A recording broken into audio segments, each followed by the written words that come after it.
Hey guys, what's up? It is Ripe again, back with more legal advice stories. Today we have a very special episode featuring some of the greatest legal advice stories we have read over the year. So sit back, relax and enjoy a few hours of the most exciting legal advice stories that we have ever read.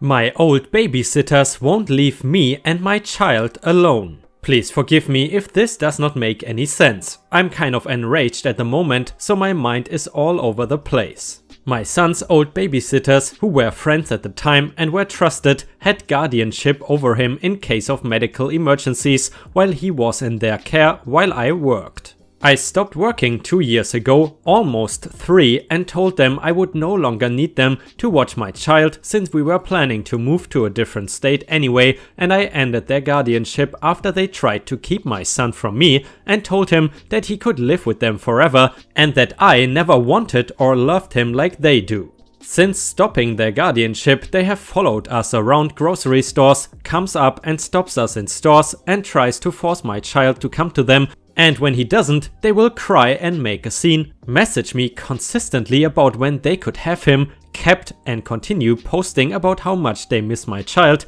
ask my family members, mainly my sister, if they can see him or how he is doing or if my family can send them pictures of my son. Even asking them numerous times to stop and just leave us alone, they still continue to do these things. It's getting to the point where I have to avoid certain parts of the county that we live in just to stay away from them. If they see that I'm tagged somewhere on Facebook by a friend, they will show up even if it is 30+ minutes away. So my question is, what can I do at this point? I'm pretty sure this falls under harassment considering I have asked them to stop trying to contact me or my child, but I'm still not 100% sure on what exactly I can do. Any advice would be greatly appreciated, located in Maryland. ETA, my son is currently in the process of going to therapy because he's scared that they are gonna try to take him away again. There was one point in time that they took him out of the county for a week and would not let me get my child. Since they had guardianship, they told me they were allowed to take him without my consent and there was nothing I could do about it. When I finally got him back after the week was over, I cut contact and went and filed to end their guardianship. I have to admit, it sounds extremely dangerous to give guardianship to someone even if they are trusted friends. Have you ever given guardianship of your kids to someone outside of your family? Feel free to let us know in the comments. Update: my old babysitters won't leave me and my child alone. So it has been a while, but I really wanted to update since a lot of people on the original post were concerned. Also, sorry for the bad format, I usually just comment on posts and don't post a lot, so I'm clueless. Anyway, so I had contacted a lawyer about the potential kidnappers, because that's what they are, not really babysitters, and I found out they lied to me for a year or 2 about having guardianship of my son. This was explained in the original post, but brief rundown about it was they requested guardianship to be able to take him to the hospital for treatment if anything happened in their care. Being young and dumb, I agreed. Apparently, the courts never pushed it through because they did not contact my son's biological father after being told they needed to do that. I did not know any of this until about a month ago after the lawyer had dug up a bunch of stuff. They lied about having guardianship and held it over my head in order for me to not come pick my son up from their care, and so they would take him out of the county/state without my consent.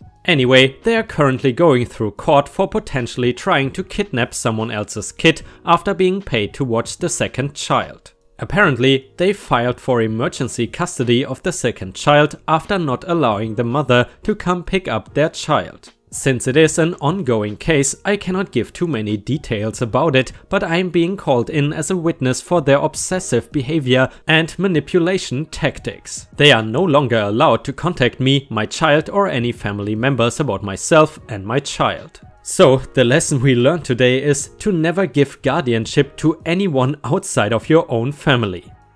I found out I had a child when CPS contacted me because her mother was losing custody. Now what? To make a long story short, I was a person who loved happy pills and as a result did a lot of dumb, questionable things. I've been clean for 11 years now. About a week and a half ago, I was contacted by CPS who asked if I knew Mary Smith, a woman with whom I had a relationship when I was on drugs. I said yes and was informed that she had a child, Emma last name, who had been taken from the home and I was named as her father. With no other contactable family, she could come to me or otherwise go to foster care. It was relayed to me that I was listed as the child's father on her legal documents as well. To cut out some bullcrap from the middle here, I will just skip to the fact that I did accept emergency custody of the child, and I do actually pretty strongly believe that I'm probably her biological father for a number of reasons, but I feel like at this point the caseworkers have been unhelpful and are basically like, for all intents and purposes, you are her legal father, bye, and not answering my questions. Emma apparently knew I existed and was told through her life that I was her father, but her mother said she had no way of contacting me, which I guess is technically true. My questions: how was I listed on the birth certificate, legal records, school records, etc., and literally never informed ever at any point? How is this possible? Number 2, the caseworker said that because I am on the birth certificate, and the undertone here was, unless you have an identical twin somewhere, that is 100% your child. There's no need to take a DNA test. Is there any benefit to doing so? And the third one, this one I may have to consult with a lawyer on, but if I am her father, am I then entitled to child support? Or the foster care stipend? That sounds terrible, but I don't make a lot of money and I am stressed because there's times I feel like I'm not sure if I'm going to have enough for myself even working full time, and I need to be able to provide for a kid now as well. It's not about the money, but it is a little bit about the money. Update to the story from before, nearly 3 months later, about the kid I did not know existed for 10 years. It has been almost 3 months now, and I thought I would come in real quick to give an update. Overall, the kid and I are doing great. I really expected the adjustment period to suck, but I feel like maybe this poor kid really needed some structure and stability and totally gloomed onto that. I tried to just give her as much of my love, patience, structure and stability that I have to give. I've been learning a lot about attachment, trauma and everything. It has been overwhelming, but every night, no matter how exhausted I am, I get into bed and I thank God for her. I would not trade her for anything in this world. I tell her every night she is my favorite thing. Legally, things are kind of boring. I did the DNA test, unsurprisingly got the result that she is mine biologically. The emergency order is still in place, head mom is still in jail, she was offered the option of going to rehab and refused. She will be in jail for at least a few more months, and after she's out we will make a parenting plan for visits with help from the social worker. Realistically, I think she will die before she gets clean. That sounds like a horrible thing to say, but it is how it is. It has been a wild ride, it's not easy, but it's joyful and it's really changed my life and made me want to be better in a lot of ways. That was actually a very surprisingly wholesome story in the end, and please let me know in the comments if you enjoy r/legal advice. Furthermore, if you have watched until here, please don't forget to post some star emojis in the comments and also like the video if you want to support me. Thank you very much. Received a reckless driving ticket on my private property road/driveway. Before anyone gets upset about the speed, this is a gated off private road/driveway. There was zero chances of another car being on it unless they broke through a locked gate and trespassed on clearly marked private property. So my driveway is in a weird spot that goes alongside a highway for about 4 miles before turning off and up towards the house. The entire property is fenced off and gated/posted private property, no trespassing. It is about 800 feet from the highway and slowly moves further and further from the highway. I use my driveway as a place to work out kinks in my cars, get them set up properly, etc. before going to the drag strip. I love cars and try to do things as safely as possible, roll cages, proper harnesses and helmet, etc. I never open them up on the road because I have no need to, I can do it on my own private property. Anyways, last night I was having fun with my newly broken in engine swapped car. doing a few runs back and forth, and after the 6th or 7th run down, I notice a cop with lights on sitting down at the gate. I head down and tell him I will be right back. I have to go get the key to the gate, but he insists I stay there. So I stay and he demands license, registration and insurance. I tell him I have none of those on me and the car is not even registered or insured. I bring it to and from the track/strip on a trailer. I tell him this because the car is not even street legal and it is a track car. So he just gets my information from my name, DOB, address, etc. I ask him why he's even here because this is not a road. Why is he stopping me? He tells me reckless driving and he has me on laser doing 162. I start to argue that this is a private road/driveway, clearly because he is sitting behind a locked gate, and how can I be recklessly driving on private property? He starts telling me I can go to jail if I keep arguing. After about 20 minutes of just standing at my gate, he gives me a ticket to sign for reckless driving. The ticket does not even have a posted speed for the road on it because this is not a road. What do I need to bring to the court date to show this is not a road and he has no jurisdiction to enforce traffic laws on? I am not trying to cause a huge issue, but it is kind of stupid. He even gave me a ticket. I did not feel like continuing to argue with him because it was going nowhere. I live in Texas and the sheriff's department is who wrote the ticket. Guys, have you ever received a reckless driving ticket? I'm not sure how you guys drive cars, but in general, I drive pretty slow, so I don't have an issue with speeding tickets. Let me know how it is for you. Update to the story from before: received a reckless driving ticket on private property. Before my court date came up, I went around to the different county records offices and found an up-to-date plat map confirmed with several people that my driveway is not a road. I even had a friend come by who usually does drone photos for farms and had a nice photo of the entire property taken, showing the driveway with a GPS marker so that it can be lined up with the plat map so there's no confusion if my driveway is or is not a road. 2 days before my court date, I received a call asking if I want to take a deal on the reckless driving and avoid the court time, etc. I said no and confirmed the date with them. Court date rolls around and my 10:30 AM time is just an estimate apparently, so I wait around until 2 PM right before I am finally called up. I'm offered the deal one last time. Again, I decline. This is where it gets odd. I'm not 100% sure what happened, but the judge opens a folder and briefly reads it, then calls up the county attorney. They talk for about a minute, then my case is dismissed. So that's it. I asked the sheriff outside the courtroom if it is possible to talk to the judge about it, and I am told the best way is to write him a letter. Not sure what he read in the folder, but I guess it was enough for him to see it was a pointless ticket. I did not see the sheriff who wrote me the ticket anywhere either that day. So I guess we did hit Reddit or something, who knows, but now I get the fun of trying to figure out what my insurance wants as proof so my rates don't jump because of the ticket. By the way guys, one question I have about American highways. You know, whenever I see vlogs of people riding motorcycles in America, I'm thinking, wow, these people drive pretty slow considering that the roads are so huge and there doesn't seem to be any police anywhere. But then, seemingly out of nowhere, the highway police comes and stops the biker. How frequently do you guys see police on the highway?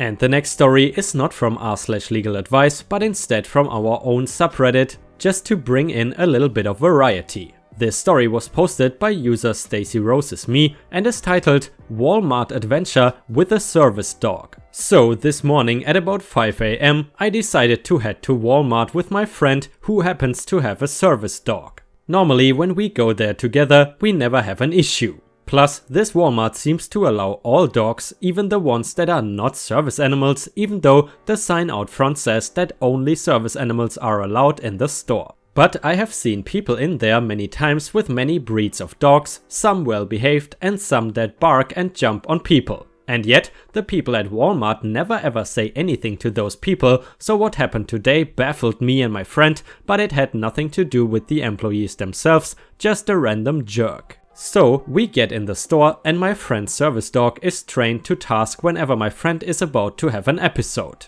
Basically, my friend has severe seizures, and if she's about to have a seizure, Max, her service dog, will task. He will put his paws on her or nudges her leg to let her know she's gonna have a seizure.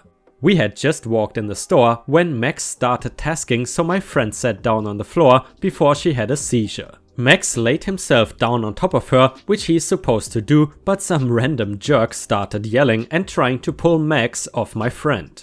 I looked at this guy and said, "Leave him alone, he's tasking." And the jerk said, "Dogs don't lay on people." And I said, "He is a service dog and he's doing what he's supposed to do. If you interfere with his tasking, you are breaking the law." And the jerk started laughing and said, "What law?" So I explained the American Disability Act ADA and explained how you are never supposed to interfere with service dogs because it could be dangerous to the person who is disabled. Mr. Jerk then went off on me, telling me I don't know what I'm talking about, and I simply said, "I do know if you continue to interfere with my friend's service dog, I will call the police, so you decide, what are you gonna do?" Meanwhile, during all this, my friend is still on the ground. She's not able to say anything because basically she had passed out. She had a seizure while on the ground, and that is why Max was laying on top of her. He's supposed to do that because it has something to do with applying pressure on his master. Mr. Jerk stormed off somewhere, I'm not sure where, but I did not care. I was staying by my friend and Max. A few people had circled us asking me what was going on, so I explained to them and they completely understood. The door greeter stayed by us to make sure nobody interfered also. Very great guy. By the time Mr. Jerk came back, my friend was already coming to and Max was sitting by her. My friend was a bit dazed, but she was okay. Mr. Jerk looked at my friend and said, "Your stupid dog was on top of you. That's not what service dogs do." My friend looked at him and said, "My service dog was doing his job. That is what he's supposed to do." So Mr. Jerk looked at the manager that he dragged with him and said, "That's a fake service dog." The manager did not say a word. So Mr. Jerk started asking my friend a whole crapload of questions that is basically invasive. So my friend simply said, "You are only allowed to ask me 2 questions regarding my service dog." Mr. Jerk scoffed and said, "Oh yeah? What is that?" So the door greeter said, "You can only ask, is that a service dog, and what tasks does your dog perform for you?" The manager nodded with agreement and told the jerk to leave us alone. The guy started going off and saying how he is gonna call the police on us for having a fake service dog, so my friend said, "Go ahead." The manager looked at the guy and said, "Sir, you need to leave. Stop harassing these girls and their service dog, or you need to leave the store." The manager had said something I did not catch in the little walkie-talkie thingy, and soon there were 2 guys there that I knew were security, aka loss prevention. Apparently, this jerk was actually caught on camera for a very long time, and during the time my friend was having a seizure, he was trying to get out of the store with some DVDs he was trying to steal. They were hidden inside his jacket. It was pretty bold of him to go get the manager and try to play like he was not doing anything wrong at all. Basically, he knew he was being watched, but was trying to get the attention of him and have it on my friend, myself and Max. It did not work. Mr. Jerk was asked to follow the 2 security guys back to the office, and this was when all hell broke loose. Mr. Jerk started screaming, yelling, name-calling, and he was throwing things at anyone nearby. The door greeter moved in front of my friend, who was still on the floor, to basically protect her and Max. A bunch of other people, including myself, were standing in front of my friend also. This jerk did not like that we were all standing there to protect the person he thinks has a service dog. During all this commotion, the police did show up. The manager checked on everyone to see if they were okay and asked my friend if she needed a few more minutes. My friend thanked the manager and door greeter for helping out, and she thanked the people that stood around. Max, of course, was given a treat by my friend for doing his job. We did get to finally do our shopping, which was very calm compared to what happened when we just came into the store. When we were cashing out, everything had calmed down and the manager came over to us to apologize again for what happened. The manager also asked if my friend had some information sheets he could share with his employees because he wants them trained right when it comes to ADA and service dogs. My friend was very happy to give him some of the cards she carries around with her that were in Mac's service vest. She also told him that if he needs more, where he can get them, and he thanked her. We did not bother asking what happened to the jerk because we figured he got arrested for theft and whatever else.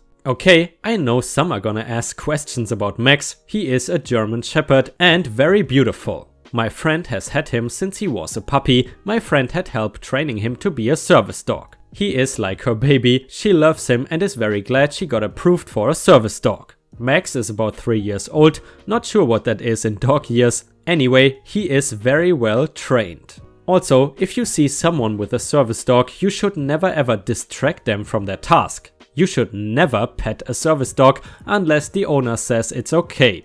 Some people have signs on their service dog's vests that say, "Service dog, do not pet." But also service dogs do not have to wear a vest. If you need to understand more about service dogs, you can easily find whatever information you need online. Have a good morning everyone, I am now home drinking tea and watching some Studio Ghibli movies. I think I will use entitled people as a flair since that jerk was entitled. Well Stacy, thank you very much for posting that story, and actually, I think I have mentioned this before, my girlfriend's mother has a problem with seizures, so maybe a service dog would be a good thing for her. But of course only if that is a thing in Thailand. Let's move on to the last story, which is also from r/ripe stories.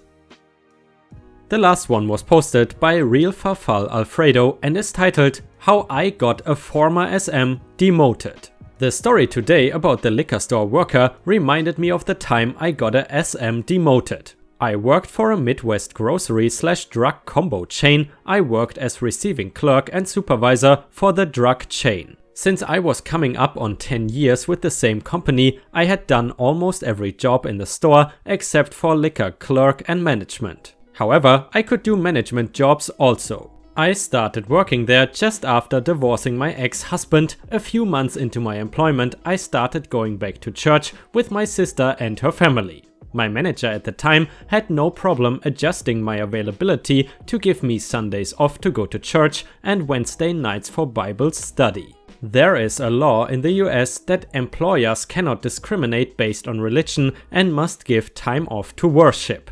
The accommodation carried over when I moved and transferred stores. When I became receiving clerk, my work hours were when receiving was open, usually 8 AM to 4:30 PM, minus 30 minutes for lunch. Being a supervisor, I was required to work at least one weekend day, which was Saturday when I worked a closing shift and I was off Sunday for church. Retail stores rotate managers very often and it was rare that we had the same management longer than a year. Corporate sent us a manager trainee so fresh out of business school, the ink was barely dry on her degree. She had almost zero experience in actually running a store, just what she learned in business school. One of the first things she did was get rid of everybody's availability sheets and accommodations, saying we would be available when the store needed us. We ended up losing good workers because she was basically forcing them to work when they couldn't. She was scheduling high school kids during school hours, scheduled retirees at full-time hours. Some of them would lose their retirement benefits if they worked over a certain number of hours. And she scheduled me during church time. For almost a month I was trading hours with my co-workers, so we would all be working within our availability and telling the manager trainee that we could not work those hours, only to get the response of "Everybody works when needed. If they don't like it, they can leave." Spoiler alert, a lot left. New schedule was posted and again I am scheduled during my church time. I printed out the law saying I got time off to attend church and handed it to the assistant and told her that I would not be working outside my availability and original accommodation. She did not even read the printout, instead tore it up and said the same, "If you don't like it, you can leave." So I took off my name tag, put it in her hand and said "bye" and walked out. When I got home, I filed for unemployment and filed a complaint with the EEOC, Equal Employment Opportunity Commission, the US agency that covers discrimination complaints, stating that my 9-year accommodation for church was rescinded without notice and I was also denied being promoted into the manager training program because of my lack of Sunday availability. Of course, they tried to say I was fired due to job abandonment and disputed unemployment. I won after the store manager admitted that I brought up the scheduling problems to her and she did nothing. And lost the EEOC claim because the store claimed I did not fill out a form requesting an accommodation, the same one the trainee threw out. And since I did not keep a copy, unfortunately not being able to see 9 years into the future, thinking I would eventually need it, however, because she was named in the complaint and since the store got complaints from other employees who quit due to her scheduling practices, and her refusal to accommodate anybody, the trainee was demoted to a regular sales clerk and later left the company. I know this because I kept in touch with the assistant manager who was at the store before she was. Every store was sent a directive from corporate that they were to accommodate every religious time of request. For the record, yes, I did go to the store manager. At the time, the store had just been sold to a new banner corporation and was in the process of restructuring. Her job was being made redundant. They did not see the need for 2 store managers, one over drug and one over food, and since she was losing her job anyway, she adopted a "don't give a damn" attitude and was very hands-off. I think she spent most of her time updating her resume and looking for another job.